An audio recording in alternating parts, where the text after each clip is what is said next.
Olá, aqui estamos para dar continuidade ao estudo do Livro dos Espíritos. No programa anterior, nós iniciamos o estudo da vida futura, falamos do nada, e hoje nós vamos falar sobre intuição de penas e gozos futuros. De onde vem a crença que se encontra entre todos os povos de penas e recompensas? É a ideia de céu, de inferno. Se eu fizer isso, eu vou para o céu. Se eu fizer aquilo, eu vou para o inferno. De onde é que vem isso? Vamos conversar depois da nossa vinheta. Até já. Começa agora o programa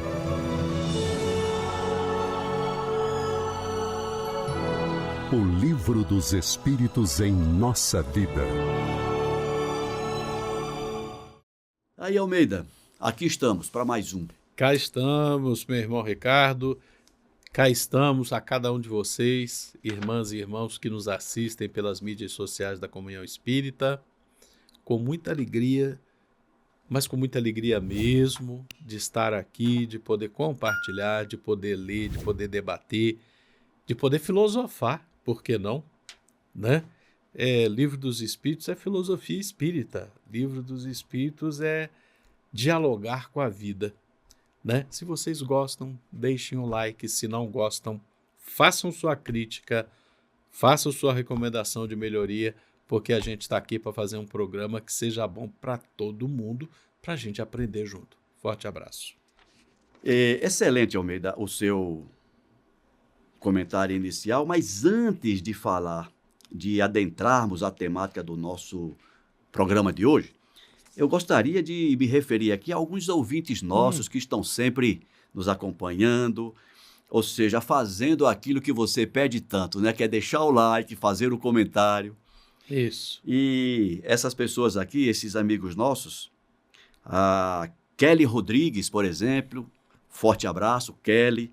A Eliane Souza tem também nos acompanhado, Maria Auxiliadora, o José Marcelo, o Aloísio Loureiro.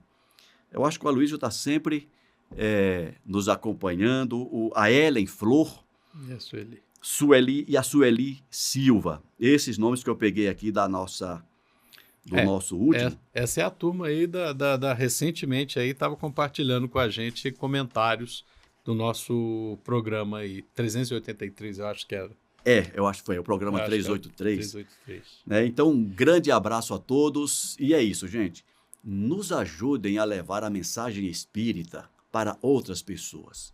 Como o Alcir Almeida sempre fala, cada comentário que vocês fazem, cada joinha que vocês dão no programa, indica para o tal do algoritmo lá do YouTube que aquele programa está sendo interessante e multiplica a divulgação para outras pessoas. Tá? Com certeza. Então, repetindo o que a gente fala sempre, não é para divulgar o Ricardo, nem para divulgar o Almeida, é para divulgar o programa e divulgar a mensagem espírita. Com certeza. Não é isso, Almeida? Com certeza. Ok, vamos agora para o nosso tema de hoje, Almeida.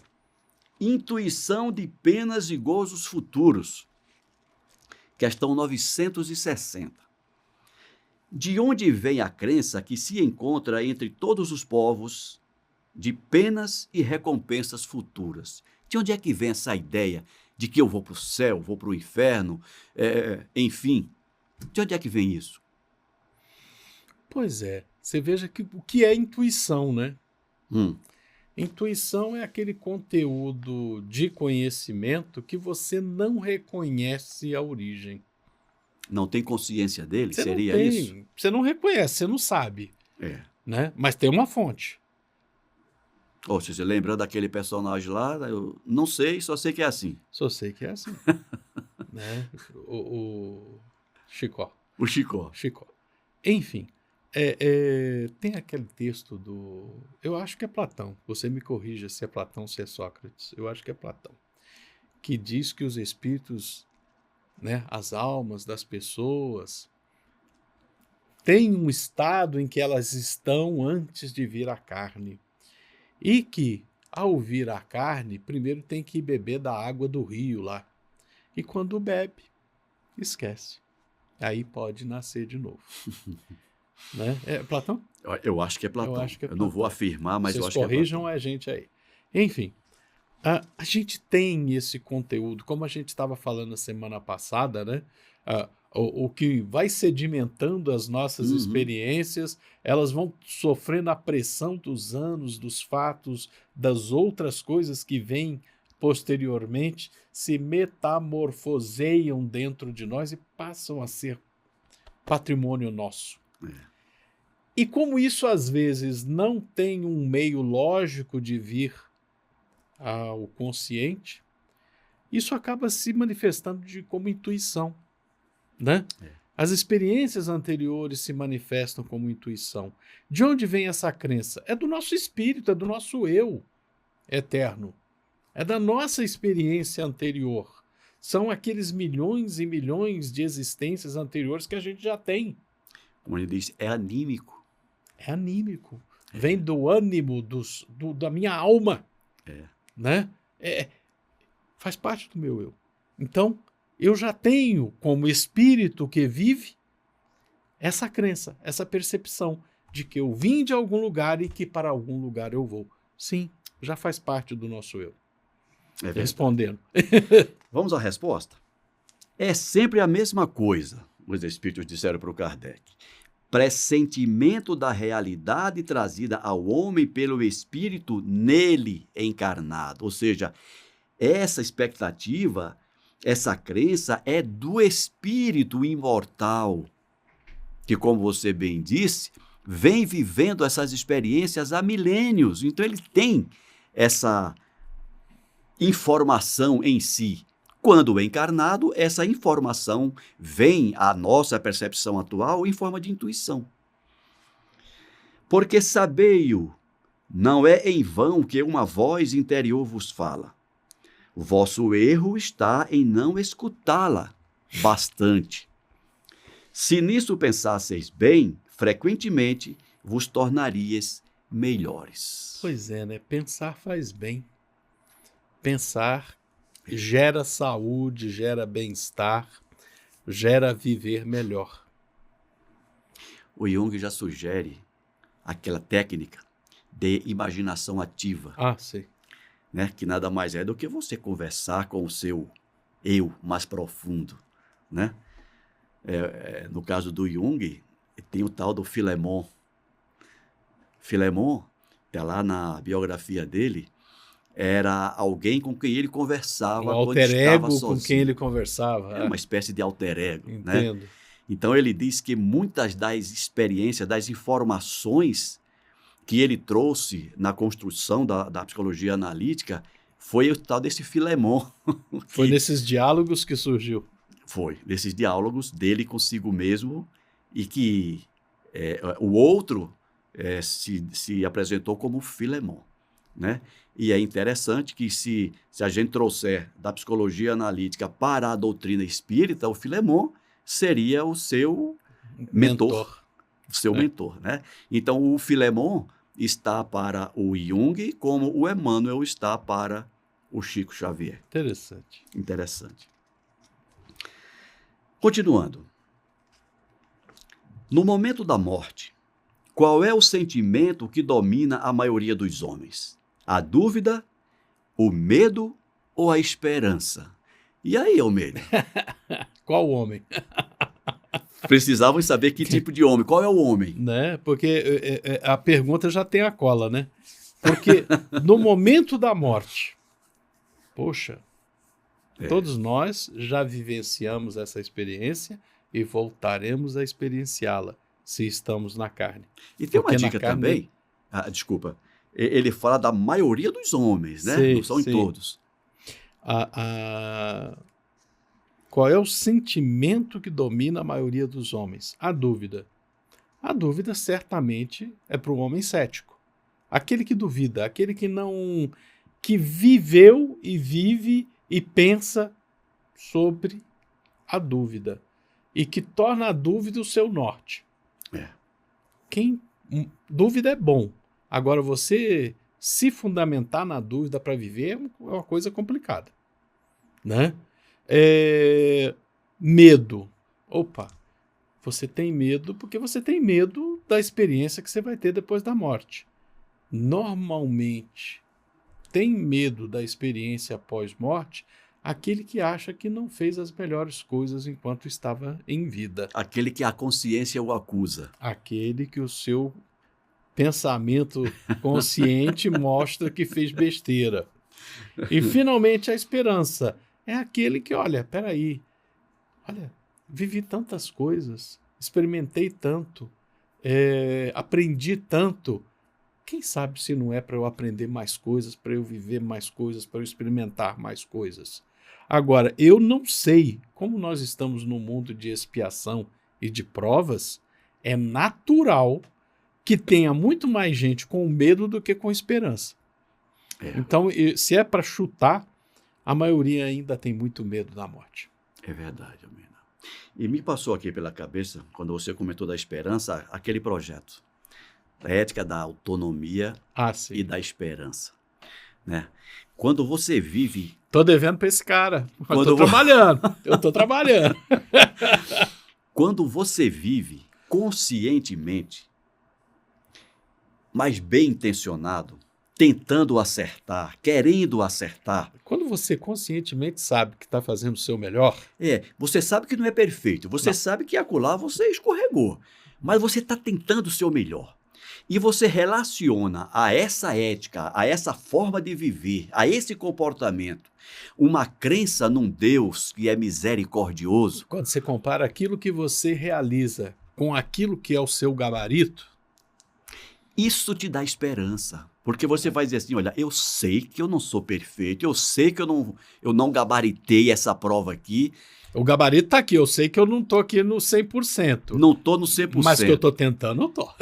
E eu sei também que o diretor da escola aqui, que ele é misericordioso, ele reconhece as minhas falhas, ele sabe das minhas... Ele não vai me dar vida mansa, mas... Também não vai me expulsar da escola. Não vai me expulsar da escola, é o principal. Não é? Ele não vai me expulsar da escola, ele vai me dar uma chance aqui, eu vou poder repetir isso aqui, né?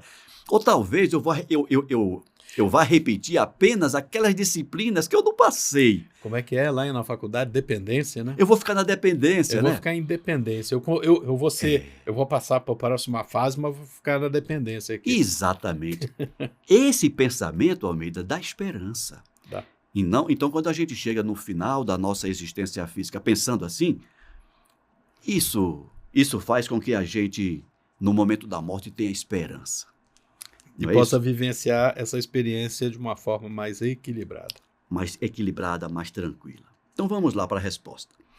A dúvida para os céticos endurecidos, como você disse, o medo para os culpados e a esperança para os homens de bem.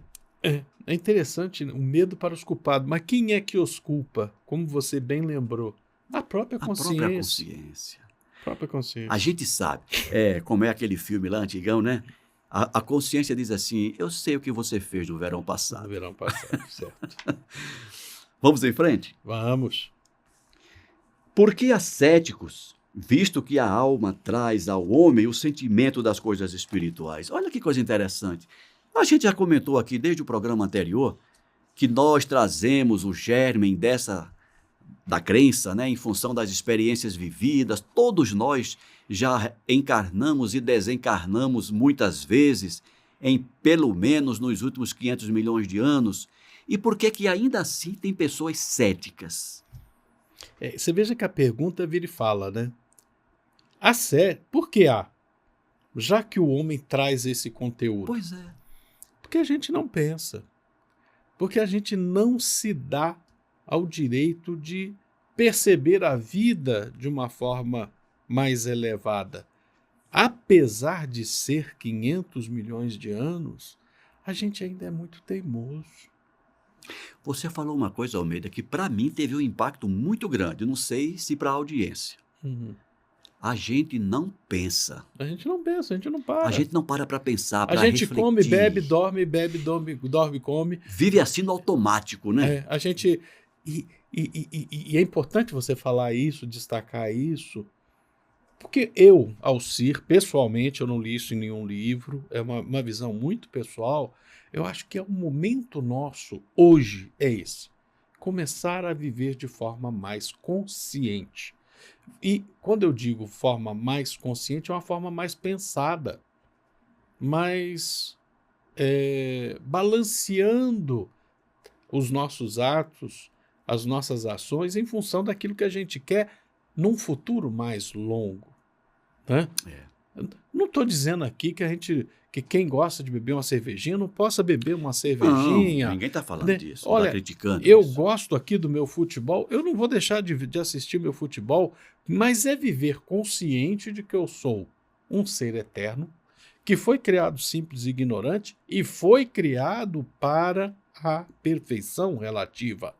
O futebol ou a cervejinha são meras experiências transitórias da minha existência atual. Isso aqui um dia vai ficar no passado. O permanente sou eu, o espírito. E principalmente, já que você falou no futebol, nós que temos visto, desde sempre, mas ultimamente, os abusos que são feitos em nome da defesa do seu time, de coração, né? Os excessos, brigas, a violência.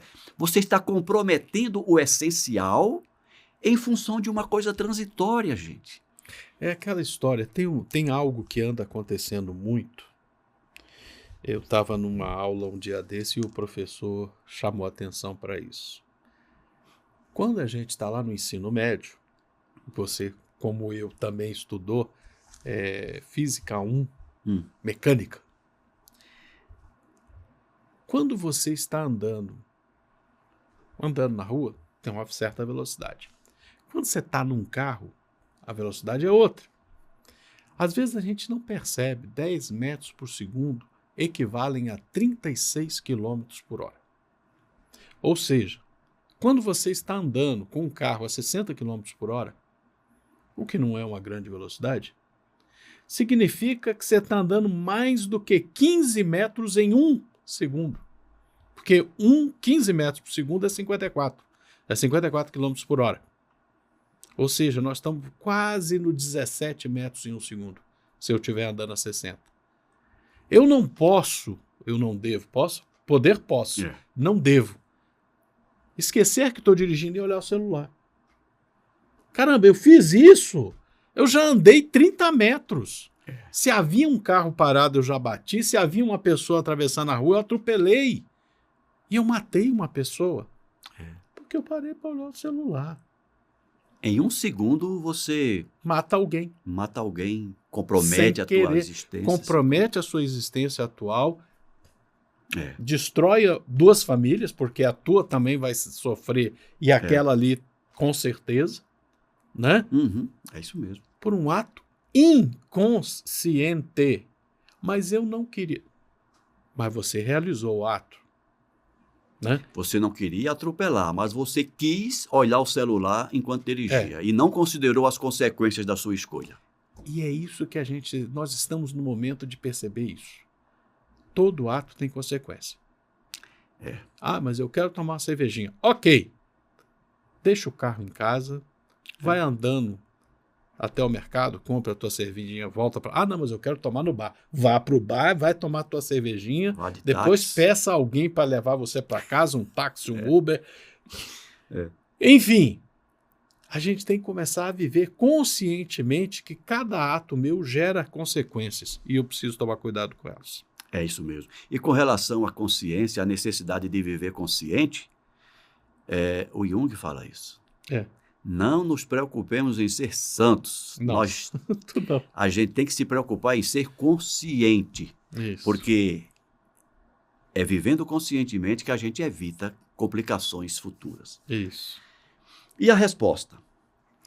A menos do que se julga. Vou repetir a pergunta. Por que ascéticos, visto que a alma traz ao homem o sentimento das coisas espirituais? Há menos sentimentos das coisas espirituais do que se julga. A menos do que se julga. As pessoas não pensam nas coisas espirituais. Exatamente. Deveriam. Muitos se fazem espíritos fortes durante sua vida por orgulho.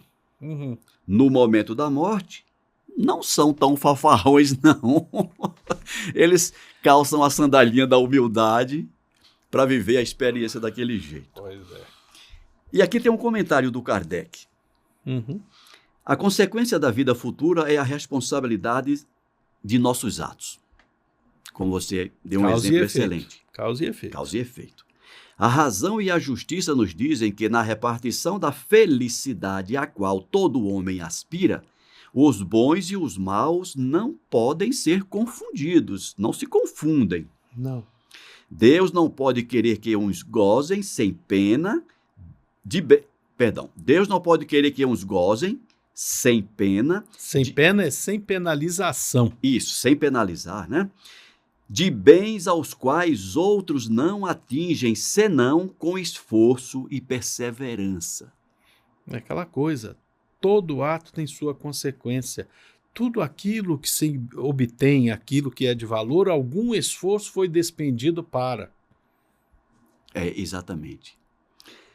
A ideia que Deus nos dá da sua justiça e da sua bondade pela sabedoria de suas leis não nos permite crer que o justo e o mal estejam no mesmo plano aos seus olhos, nem de duvidar que eles receberão um dia, a recompensa, o outro o castigo, do bem ou do mal que tenham feito.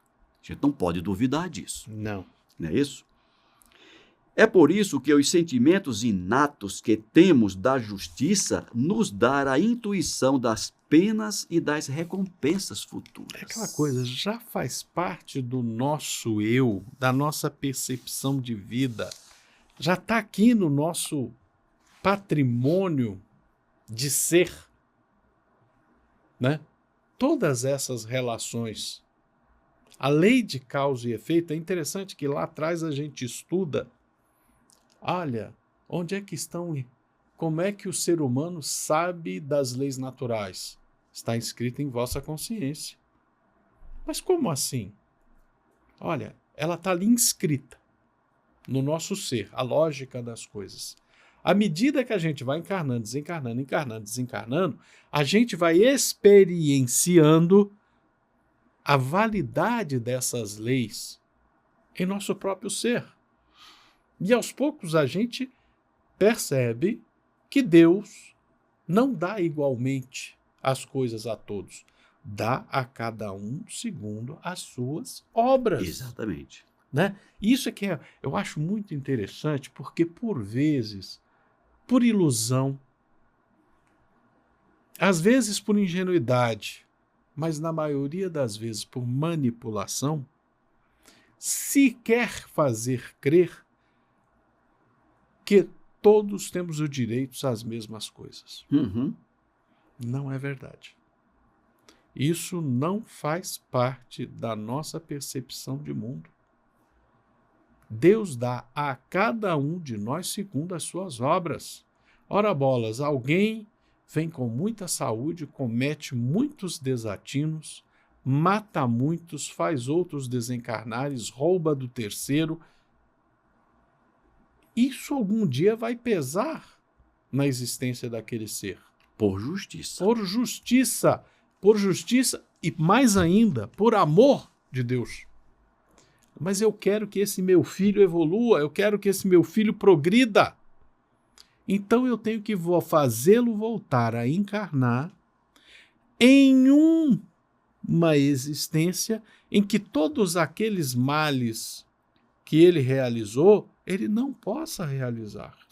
E principalmente que ele possa, de alguma forma, corrigir, recompensar aqueles redimir-se, redimir-se daquilo. Sim, ou seja, ele tem que vir com possibilidades de consertar. Mas as possibilidades dele causar os mesmos males de antes devem ser diminuídos. Exatamente. Isso é questão de justiça. E mais do que justiça, por amor, porque Deus quer a salvação do pecador. Foi Pedro que disse? Deus não quer o sofrimento do pecador, mas a sua remissão. Sim, Pedro. É interessante que quando você para, não, é um ato de amor eu negar os meios para alguém repetir o erro. Aí o que é que a gente acontece? O que é que a gente faz? Quando vê alguém com uma deficiência, coitado, como é que Deus permite um negócio desse? Ainda quer colocar a culpa em Deus. Então bota a culpa em Deus. E Deus só está aí tentando coisa, ajudar aquele ser. Eu agradeço a Deus porque eu vim baixinho Eu vim pequenininho e fraquinho. Eu agradeço muito a Deus que eu não vim grandão. Teria feito muito mais besteira. Baixinho como já faz um monte de estrago, né?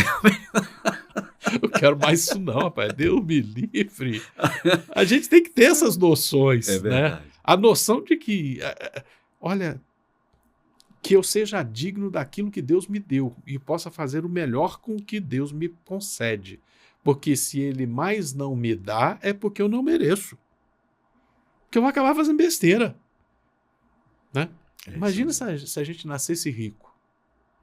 Rapaz. Caraca, houve um tempo que eu queria ser rico, hoje eu não quero mais não. Eu não quero não, já tem tempo que eu não hoje quero. Eu não quero não. Deus me livre. Jesus amado, não quero não. É aquela coisa, eu fico imaginando, mas você não gostaria de ter 1 milhão na sua conta? Tá doido.